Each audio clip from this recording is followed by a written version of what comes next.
없애주세요. 생각이 안 납니다. 잠깐만, 저번 직장에서 뭐였지? 다시 하겠습니다. 네, 안녕하세요. 프리윌린 전략기획팀 김기민입니다. 항상 주기적으로 하는 업무는 전사에서 KPI를 관리하고 분석하는 것을 주기적으로 하고 있어요. 그래서 주간 단위로 또는 월간 단위로 매출이나 고객 수 등등을 분석해서 경영진 쌤들에게 보고를 드리고 있습니다. 그리고 프로젝트성으로는 다양한 일들을 하는데 지금은 특히 저희가 영어 신사업을 하고 있어서 영어 신사업 콘텐츠를 만드는 일도 같이 하고 있습니다.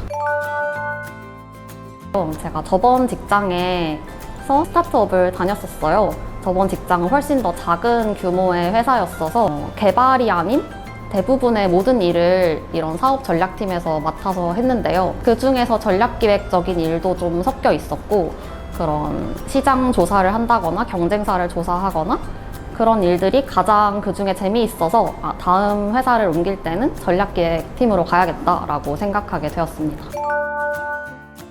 주기적인 KPI 관리할 때는 제가 특히 보는 수치들이 세일즈팀 신규 고객 수치라든지 마케팅팀에서 새로 모집한 무료 체험 수라든지 그런 것들을 보기 때문에 세일즈팀과 마케팅팀에서 데이터를 관리하시는 쌤들에게 연락을 드려서 수치가 높아지거나 되게 낮아지는 일이 있으면 왜 그런지 이유도 여쭤보고 협업을 하고 있고요. 지금 또 영어 신사업 하고 있는데 제품 경험팀의 영어 워킹그룹 PM 기욱쌤이나 PD 지훈쌤이랑도 협업을 많이 하고 있습니다.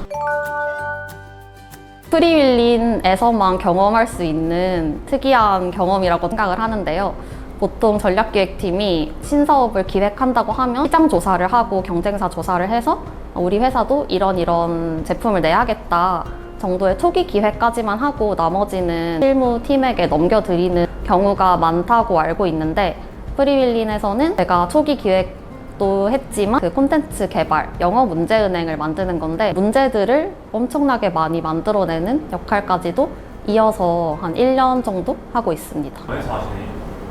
하지는 않았어요, 처음에는. 하다 보니 점점 애정이 생기고 이제는 누가 괜히 저한테 이제 영어에서 손 떼세요 하면 좀 서운할 그런 지경이 되었습니다.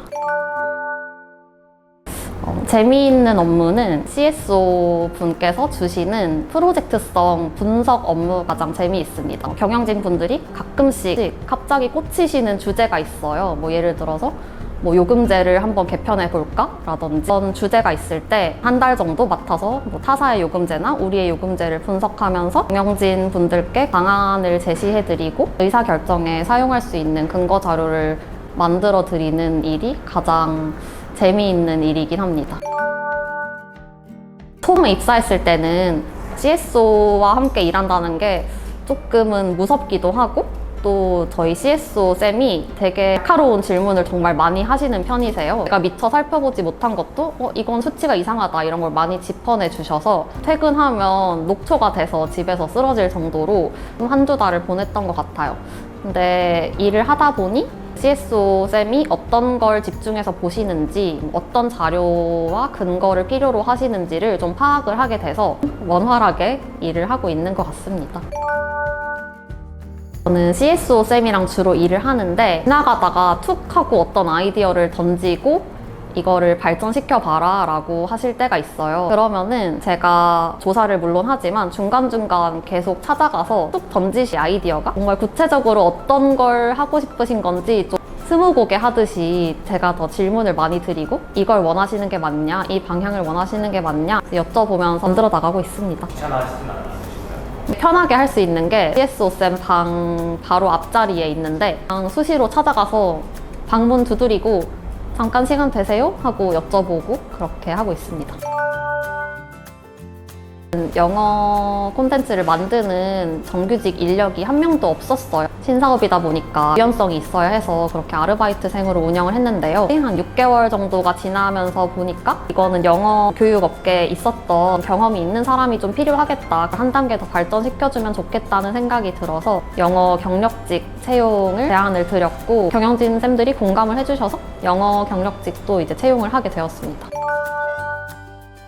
중장기 계획을 세워야 된다 이런 말들을 인터넷에서는 많이 들어봤는데 그걸 실감할 수 있었던 시간이었어요. 예를 들어서 뭐 신사업을 하고 싶다, 이것도 신사업을 해야겠다 에서 시작된 것은 아니고 더 큰 목표, 예를 들어서 10년 후에 어떤 회사가 되고 싶은데 그러려면 뭘 해야 할까를 고민하다 보니 영어문제은행이 나온 거고, 그래서 이제 정말 1년 뒤, 2년 뒤가 아니라 10년 뒤나 20년 뒤까지 좀 생각할 수 있는 그런 사고를 배울 수 있었습니다. 되게 따뜻한 마음과 냉철한 마음이 같이 있으면서 중요한 결정들을 내려야 된다는 걸 배웠는데요. 의사결정할 때 보면 기성쌤이 냉철하신 면이 있고 서경쌤은 좀 정이 많고 그런 면이 있어서 그렇게 이제 두 분의 의견이 섞여서 중요한 결정들을 잘 해주시지 않나? 라고 생각을 했습니다. 제가 그래도 가장 긴 시간을 투자한 프로젝트가 이 영어 신사업이다 보니까 영어 신사업이 10명 혹은 30명 내외의 고객들을 모집해서 베타 테스트를 하고 있는데, 그 베타 테스트가 딱 오픈됐을 때 그때가 가장 뿌듯했던 순간입니다. 전략기획팀은 제너럴리스트라고 말을 많이 하거든요. 재미있는 일을 찾아 헤매고 한 가지 일보다는 여러 가지 시도를 하면서 계속해서 발전하고 싶은 사람에게는 정말 잘 맞는 팀이에요. 1단계의 업무를 해내면 내가 2단계로 성장하고, 또 그럼 2단계의 일이 주어져서 2단계의 일을 해내면 또 3단계로 성장하고, 이렇게 한 자리에 있지 않고 계속 앞으로 나가는 사람에게 잘 맞고요. 루틴하게 안정적으로 나는 되게 한 가지 일만 깊게 하고 싶어, 한 가지 분야에서만 전문가가 되고 싶어, 이런 분에게는 또 잘 맞지 않을 수 있습니다. 그래서 제너럴리스트 분들이 와주시면 좋을 것 같습니다.